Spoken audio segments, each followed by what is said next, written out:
Cinema کی تاریخ کا سب سے بڑا مزاحیہ اداکار چارلی چیپلن اپنا ایک واقعہ بیان کرتا ہے۔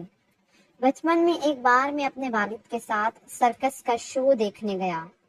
ہم لوگ سرکس کا ٹکٹ حاصل کرنے کے لیے قطار میں کھڑے تھے۔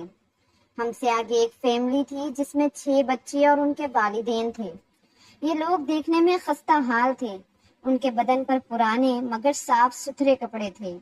بچے بہت خوش تھے اور سرکس کے بارے میں باتیں کر رہے تھے۔ جب ان کا نمبر آیا تو ان کا باپ ٹکٹ کاؤنٹر کی طرف بڑھا اور ٹکٹ کے دام پوچھے۔ جب ٹکٹ بیچنے والے نے اسے ٹکٹ کے دام بتائے تو وہ ہکلاتے ہوئے پیچھے کو مڑا اور اپنی بیوی کے کان میں کچھ کہا۔ اس کے چہرے سے اضطراب آیا تھا۔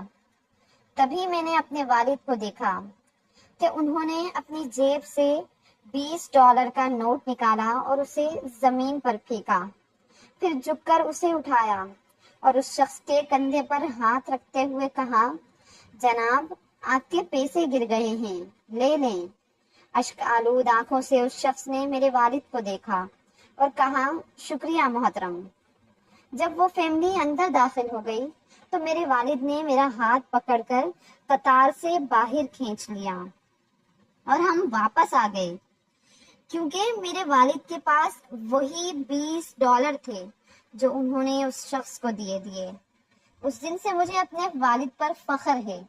وہ منظر میری زندگی کا سب سے خوبصورت شو تھا، اس شو سے بھی زیادہ جو ہم اس دن سرکس میں نہیں دیکھ سکے۔ اور تبھی سے میرا یہ ماننا ہے کہ تربیت کا تعلق عملی نمونے سے ہے، محض کتابی نظریات سے نہیں۔